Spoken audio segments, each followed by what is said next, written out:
and welcome to Food Rebels. I'm your host, AJ Sharp, and this is the podcast that brings you brands, chefs, and live on-air tastings, a show that's dedicated to the more rebellious side of the food world, where we celebrate people who have challenged the status quo. Hello to our lovely listeners. It's me and producer Georgie. Hello. And we are here to taste some really exciting drinks in the studio today. A drink-based episode today. Georgie wants me to mention the survey online, Yes, so you know about it by now, but foodrebels.co.uk, there's a little survey, so if you can fill that out, that'd be great. Yeah, so we've got some nice drinks in the studio today. What are you feeling about different kind of cocktails and wine and stuff? You a big drinker, Georgie? I find that I'm a more picky drinker. I drink less, but the stuff that I drink... Drink less, drink better. Definitely. And I think that's probably an age thing. Yeah. I remember my mum once saying that you only have so many units of alcohol you can drink in your whole life, so be careful where you put them. And it took me years to go, do you know what? That might not actually be true. But maybe it is Maybe true. it is true, though. Actually, I really like that. Maybe you get to a point where you're like, you've literally only got a few left before Yeah. your liver's going to give out on you. So you've got to be And a bit more I used careful. a lot in my 20s, so I feel like... Yeah, on really revolting stuff. Well, that's the thing, isn't it? So now it's just like, no, I want stuff. If I'm going to drink stuff, I really want it to be nice, Yeah, I agree with you. Good quality. good quality. Yeah, tastes good. Brilliant. Well, today in the studio, we have two experts. We have Xavier Crane from Mixtons. Hey, Zav. Hi. Tell us a little bit about Mixtons. So Mixtons is a pre-made cocktail company, but with a big differentiator in that we take classic cocktails and add unique twists to them. I suppose our hypothesis is that all RTD cocktails replicate the same 5 or 6 flavors, the passion martini, margarita, espresso, etc. And fundamentally, we think it's all quite boring. So we wanted to come along and spice up the market a little bit. Excellent. That sounds really cool. And we've also got Tom Bell from Drinkwell. Hello, Tom. Hello, everyone. Tell us a little bit about Drinkwell. So Drinkwell has been going for over 12 years, and we are a online marketplace for the better for you alcohol category. So we have loads of wines, beers and spirits that you can choose from online, delivered to your home. And then more recently, we've developed a beverage division, which basically learns everything that we've sold, learns about everything that we've sold. And then we funnel all that information and create products ourselves that perfectly tick the box for what our consumers want. Wow. Okay, cool. Looking forward to hearing a bit more about that. That sounds amazing. First, Mixtons, we've poured out a couple of drinks here, and the aroma here in the studio is so fruity and lovely, isn't it? Delicious. So tell us a bit more about it. So you've been going for 3 years, did you say? Yeah, just over 3 years. And it was very much a lockdown baby to begin with. So myself and my two co-founders, Ranj and Sim, we all had businesses prior that got affected by COVID. They were in the event space and I was in the travel space. And it was actually during COVID that we came together as a friendship group. There were about 10 of us. And every Thursday at 6:30, we would jump onto a Zoom call. And through the medium alcohol tasting, we would socialize. It was the only way that we would actually get together. Cool. So we started with gin week, wine week, rum Love week, that. got to cocktail week on week 4. And instead of making fresh cocktails on a Zoom call, which would have been a faff and potentially dangerous for laptops, we went and bought all the RTDs that we could possibly find in the supermarkets. And What is an RTD? so it's a ready to drink. Okay. So anything in a Okay. can technically Right. counts as an RTD. But we focused on cocktails for this week. Yeah. And between us, we had about 25 different variations of cocktails from different supermarkets, different retailers. And we did a bit of a show and tell at the start of the call. We were like, this is what we got from here and there. And we realized by the 25th cocktail that we'd only said 5 flavors. And there was something that really didn't sit right about us. But we realized that cocktails, if you think about them holistically in culture and society, they're so much more than a liquid. You drink beer or wine at different points in the day, whether you're getting home from work by yourself and you're stressed or you're catching up with friends, but cocktails are exclusively used in moments of celebration and moments of joy. And part of what makes them special is when you're ordering a cocktail you never tried before on a menu and it lands in front of you, the moment of turning to your friends and going, holy, this is amazing. And it's that moment that makes a cocktail special. It's not trying your 30th porn star martini and comparing it to every other one.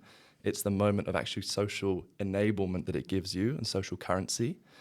So we then looked at the market and we said, well, it doesn't exist in RTDs and ready to drinks.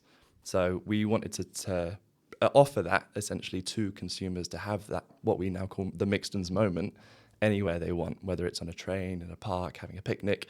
So the moment is turning to your friend and going, this is delicious. Exactly. And being able to share in that joy of discovery because I suppose that the philosophy of the brand is that life's best moments are the ones that you least expect. It's not New Year's Eve that's the best night of the year. It's very often the random Tuesday after work where you go for one drink and you end up in Pop World at 3 a.m. Typically, that's kind of And the... regret it all the way through till Friday. But it's the ones that you talk about. Yeah. And for us, it's those moments that you really remember that weren't expected. And actually, the same applies for what you eat and what you drink.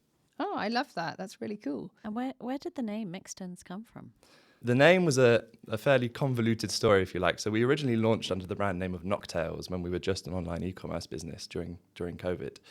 And about 6 months in, we realized the opportunity and we realized that it didn't sit quite right. So we were exploring different naming options. And what happened is during that process, we actually had a cease and desist letter from Europe's largest IPO law firm land on our plate and say that they had an American client, huge conglomerate, who had trademarked the name 4 years and 9 months ago. Now, anyone that knows anything about trademarks knows 5 that there's a years. 5-year limit. Wow. So we're like, oh gosh, what do we do? So were they actually producing under that name? Or? No, but magically a Oh, website I appeared see. that same week. So what happened is it was 2 weeks, or we're going to close your business, essentially. We spent 2 weeks every single day searching for a name. Every day, 3 or 4 hours on Zoom, doing big mind maps, nothing came. And it wasn't until the evening before the 2-week period ended where I was scanning through the letter one final time to see if there's any way we could get out of it. And I read the name of the managing partner was Mr. Pixton. Excellent. And so as a slight finger up to him, we decided to go with the name Mixtons. That's great. That is That's great. amazing. So what were you producing before? Because it was cocktails, wasn't it? But not in this. Exactly. So we were Format. always producing cocktails, but at the time we had a range of classic cocktails and half our range was our own creations from the guy's previous events business. In about 2 years of operating under that brand, we actually made about 400,000 cocktails, and all of that learning and absorption that we had from the market came to the point where we realized that actually consumers don't want classic cocktails. They're kind of done with it, and there's a very small portion of the market that's looking for the perfect serve.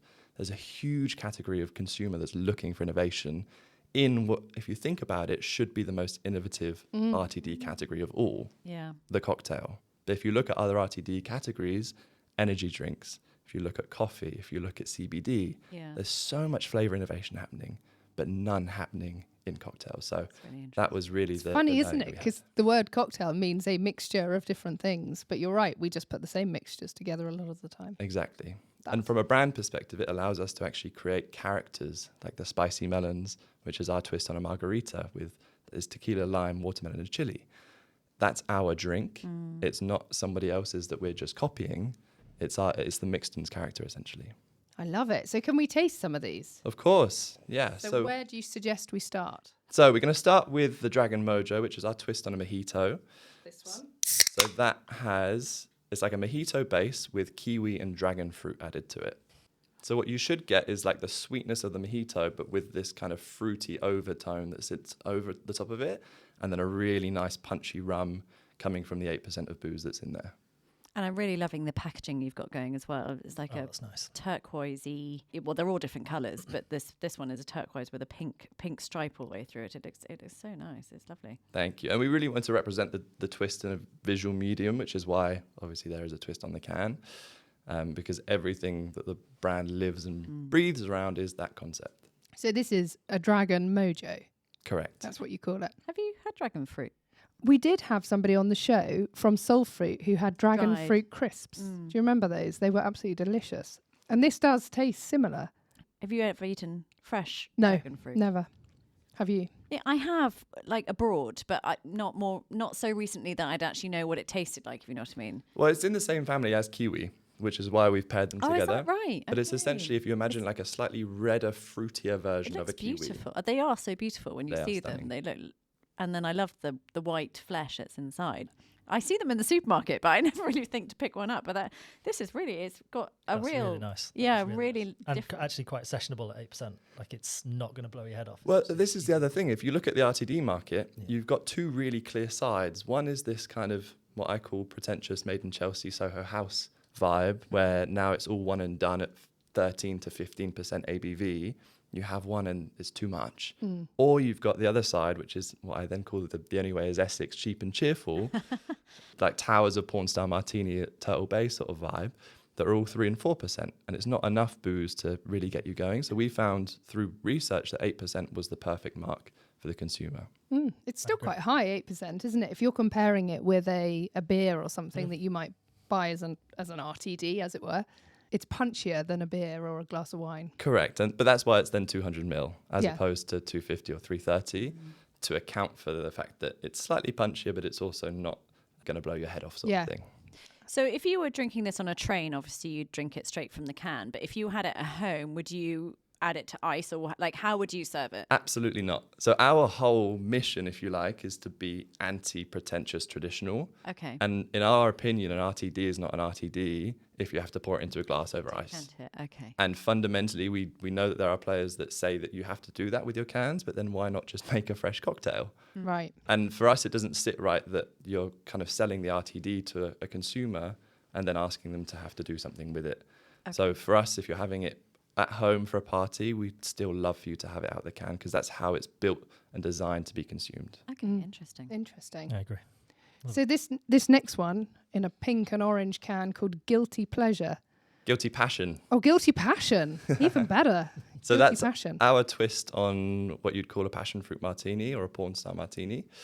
So that has mango and lychee added to it. So you'll get like a tropical note and then you'll get a really nice kind of light and floral lychee note coming through the overtone. Oh, that's super drinkable. Very I drinkable. was going to say that's going to slip down very quickly. And the aroma on the nose is lovely, and it Yeah. does translate to the palate, which Exactly. often when you get a very sweet, fruity aroma, it doesn't always translate, does it? What did you think of this? That's breakfast for me. That is so nice. That is so nice. That's love vodka it. based. Yeah. Correct. They're all different. So, and that's the thing. So each and every single one is designed around a different spirit. Okay. So you've got rum, tequila, vodka, and gin, of course. And fundamentally, we've designed them knowing that not everyone's going to love each and every one. Yeah. And that's the unique thing about cocktails is that someone might love an espresso martini and someone might hate it. And we designed our range with that in mind, that they're going to appeal to different demographics of drinker and different types of people. And this you'll probably get from the next one. So coming up is the Forbidden Zest, which is our twist on like an Aperol. So Okay. if you imagine a more consumable version of a Negroni, essentially, it's got gin, blood orange, pink grapefruit, and yuzu. Oh, that's much more like bitter taste to it, isn't it? Like a Yeah. like an Aperol and Negroni and that kind of stuff. Exactly. So it's your more sophisticated Yeah, palate. you're taking away the sweetness and Is that the yuzu that's bringing in that real citrusy kind of kick on the... So it's the pink grapefruit and the yuzu yeah. combo, because the pink grapefruit gives a little bit of kind of Yeah, you can really bitterness, get that. and we still use a lot of kind of traditional Negroni ingredients, Yeah. but we've just dialed them down a little bit. Oh, it's lovely. That's quite grown up, isn't it? Compared to the first two, which are much sweeter, much more easy drinking. That one, I really like it. I like the drying effect you get in the mouth afterwards. I Exactly. really like the blood orange in that. That's Yeah. that's a really lovely flavour. No, we're really proud of that one. And then we're going to finish on my personal favourite and the kind of cult classic of Mixtons already, which is called the Spicy Melons. So this is our twist on the margarita. And there's been a huge movement in the last few years towards kind of picantes. We just found them a little bit boring and mundane, and everyone's trying to do the same thing and Oh, yeah, not do them okay. very well. So this has that's nice. added, it's a margarita with added watermelon and chili. I was going to say that Chili. chili kick is It's absolutely delicious. I It's love really the nice. chili kick. really nice. Yeah, that's nice. That is really good. And the heat's not overwhelming, but it's also not noticeable, if that Yeah. makes sense. Yeah. It warms the mouth, Yeah, it and does. it's made with a secret ingredient that we can't explicitly share, but it was very difficult to pin this down in RTD. It's lovely, that one. I like the way the chili comes in and it fills your mouth, but you also Yeah. feel it at the back of the throat, and there's something quite warming but also palate cleansing about it. Yeah. You get a bit of longevity from that. Like you don't, if everything else is refreshing, that just sits with you for a long Stays time, with you. just because you've got that warmth out of it, and actually the taste is still there. Exactly. That's really, really good. And we love it because it's almost a clash of sweet and heat, Yeah. which isn't a very typical combination. And when you're drinking a picante, it's just the sour and the heat. But this brings in that really nice kind of sweetness from the watermelon at the beginning, which that's why I love it. And so where can you buy your cocktails? So we've just launched into WH Smith's 2 weeks ago. Amazing. across all major travel sites around the UK. So we're listed in about 50 retail stores there. We're going to be launching, by the time this comes out, we're actually launching to Whole Foods this week. Amazing. So across their sites around London. We're on Amazon, we've got our own e-commerce, and naturally we're doing everything that we can to increase distribution as much as possible. And we've got a load of on-trade, so we're listed at the Indigo Bars at the O2, for example. And in terms of our presence, our business model, if you like, is all revolves around live events. So we've actually got the largest live presence of any RTD brand in the UK. That's This summer That's we're doing awesome. about 40 festivals. Wow. Because it's so easy. Do you know what I mean? Like you don't need anything else. You just have the can and that's it. Exactly. And what does it retail at?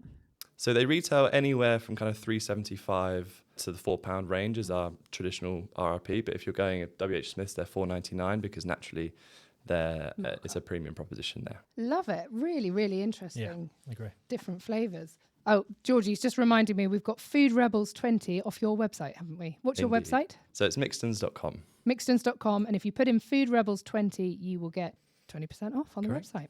Absolutely fantastic. So good. Thank you. Let's talk about Drinkwell. Let's do it. You're an online retailer 1st. That was the first business. Yeah, so it is still predominantly the business as it stands. So, I started this business over 12 years ago. I was mad into sports, played loads of different sports, but predominantly into rugby. And with rugby, as we know, the drinking culture and Yeah. the drinking culture going with rugby is fantastic and it brings together the club, but obviously it sits there as a detriment to that performance point. Yeah. So we were training all week, we would play in the week, we'd play on a Saturday, and each time we were drinking after each one of those occasions. And therefore you're always in that cycle of let's perform, let's train, let's get better. Unfortunately, we're now on the booze and now that's going to put me back a little bit. I was just determined that there had to be a better alternative. And I'm not in the beverage industry. I did sports science at university, so I just came from that slight background. I was working in the medical industry at the time. And I just did some research after research after research. I just spent long nights trying to figure out where these products existed because I was almost certain there had to be. Somebody had to have had that decision, that idea before me. And it is in America and it's in Australia in a huge way. They are like multi-billion-dollar markets individually. This is low alcohol. So this is not low alcohol. This is mostly slightly lighter in alcohol, sometimes not at all, but really between that sort of 10 and 15% lighter in alcohol naturally. Right. And then they are lower carb, low sugar, lower calorie. Sometimes they're vegan, they're organic, they're sustainable. All those sort of better for you attributes didn't have to come at the detriment of alcohol.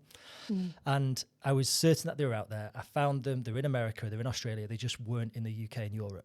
It kind of goes hand in hand with their culture had shifted towards that better for you movement that, the beverage industry in the UK is probably one of the oldest and most archaic beverage industries in the world. And it's so slow to change that they've not picked up on these trends, on that consumer habit. So, this is over 10 years ago and I'd seen that it was over in America. I had assumed, having had hundreds of conversations, I'm the 1,000 phone call guy. So I'll just call until I've got the right answer. It was, yes, that trend will come, but it's going to take some time. At that point, I literally just embarked on my goal for, my career and my professionalism is to bring that category to the UK, make the product that I'm desperate for available to the rest of the consumers in the UK. I asked everybody that I could get my hands on, if you had this alternative, would you choose it?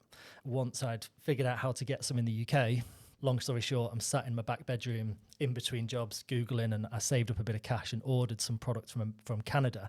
So we got over Moosehead Light, which is the first beer brand we ever did. And I saved up a bit of money, had no idea how to get it in the UK. 9 weeks later, I'm on my driveway washing the car and a TNT truck turns up and 2 pallets pull out the back. And Wow. I completely forgot this was happening. So I literally had to put a few hundred cases of beer into my little tiny poxy little garage and figure out how to sell them. And in 2 weeks, it was all gone. So I went down to every rugby club I've played for and against and every bar that I've ever drank in, which was plenty, and we sold out. I'd completely forgot. It took me 9 weeks to get any more. Oh, no. So kind of long story short, this is sort of a 4 or 5 year learning cycle of working a couple of jobs, going down to the warehouse at 5 a.m, picking and packing boxes that we sold online, dispatching those to the local post office when they opened, go to work, come back, do the same thing. And it was months and months and months of just figuring it out. And this was literally just day by day trying to understand how we do stuff. And we've got bigger and we've got better and we've got so much stronger as a business. And over the last few years in particular, we've exploded across the UK. So we've got over 125,000 customers that have come through Drinkwell. They've discovered products that they didn't know existed before. They've been educated about how these products could exist and how they're made. And it's not by hocus pocus. It's not by chemicals and problems. We find products that are naturally made. Our blueprint is if they are naturally made and naturally low in alcohol and they're made in a process that removes or reduces the sugars, carbs and calories, they can be part of our portfolio. What we've basically done with Drinkwell is go through all this learning and selling millions of bottles of wine, cases of beer, bottles of spirits, and then we've developed a beverage division. And over the last 3 years, it's been my goal as a business is to have a beverage division that has filtered down all the data of every product that we've ever sold. Because it's online, we have that data, and then we've filtered it into a funnel that gives us the perfect product that our customer wants. And then we've gone away and created our wine brand, which is called Traces. You basically found the hole in your portfolio and like you're creating now a product for it. It's almost like the Holy Grail. It's everything we've ever sold. Why, what varietal, what strength, what region, what style, what palette, what flavor, everything. And then create a product. Let's get that blueprint. Let's send it out to the market. Let's figure out what winemaker can do that. And let's get it produced. So we've created a brand called Traces. Traces stands for a number of things, but the A, C and S in Traces stands for alcohol, calories and sugar and sustainability, doubled up on the S. Traces is the fact also that it leaves no trace on the earth, in that it's a fully sustainable wine brand as well. So the alcohol is 11%. 10.5 was really the cutoff, because when you go down there, you start to get a poorer palate and a poorer mouthfeel, and actually you need sugar to replace some of that mouthfeel, and that's what you tend to see a lot in the market at the moment, is big brands ticking boxes that they have to do a lighter alcohol product, and they sacrifice adding loads of sugar to those products to give it some mouthfeel. It's 78 calories, so the C for calories is 78, and we're completely sugar-free, fermented out to dryness, and it's a sustainable wine brand. So it's a HVE certified winery. It goes in an eco bottle. It's naked neck with a natural cork, so it's 100% recyclable. So we're ticking a lot of those boxes that our consumers were so desperate for, but they were getting it from 3 or 4 different wines, and we've just tried to compile it all into one. That's amazing. Where is it made? We work with an incredible winery in the south of France. Guillaume is our head winemaker, has worked for a number of years with us. So I've been working on this for sort of 4.5 years of trying to create this product. And it took us a couple of vintages to get it right. And the last 3 vintages have been absolutely incredible. And on the last 2 in particular, we've got multiple IWC and IWSC awards. Wow. Which is great. So that's the International Wine and Challenge. Spirit Challenge, yeah. Yeah, that's right. For a mid-strength wine that's lighter in calories, completely sugar-free, it's one of the first brands to ever been able to do that and actually create a product that's good enough to stand up on a blind tasting against incredible wines from all over the world with, master of wine judges that can sit there on a blind tasting and say, this is actually a half decent wine. Yeah.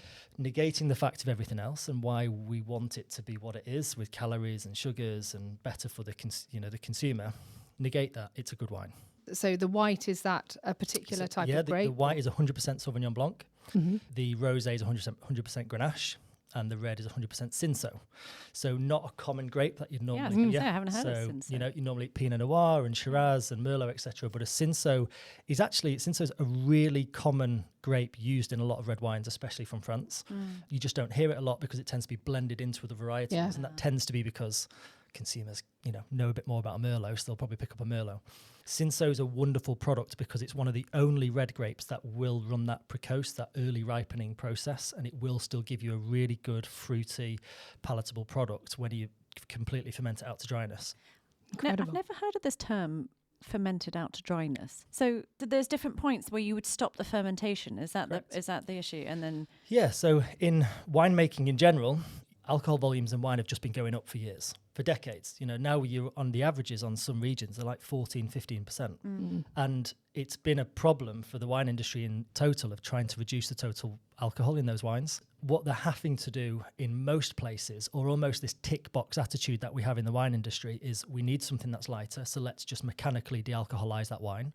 And when you de-alcoholize, you just strip everything out of that wine that's natural, and that's like the quality and the palate and the berries or any aromas that you get through, it's gone. Because we start with less sugar, we just work with quite active yeasts that then completely ferment every ounce of sugar that's left in that grape out to alcohol. So because we're starting with less, we need to really work hard on that yeast to keep it active, and we do things in the winemaking process that improves that yeast activity and improves that fermentation. So when it comes to the end of that winemaking process, there is nothing else to convert. All the aromas are in there. It's not been filtered. It's a genuine natural winemaking process, and the product that you get at the end of it hasn't been touched at all. It's a little bit. I heard your guys' episode on ultra processed foods, and it's the same. As soon as you remove anything from something that's natural and then try and replicate the flavor through something unnatural, it's the same within the RTD space. A lot of people will use neutral grain spirit, which is like the cheapest version of spirit that you can get. It comes at 96% proof.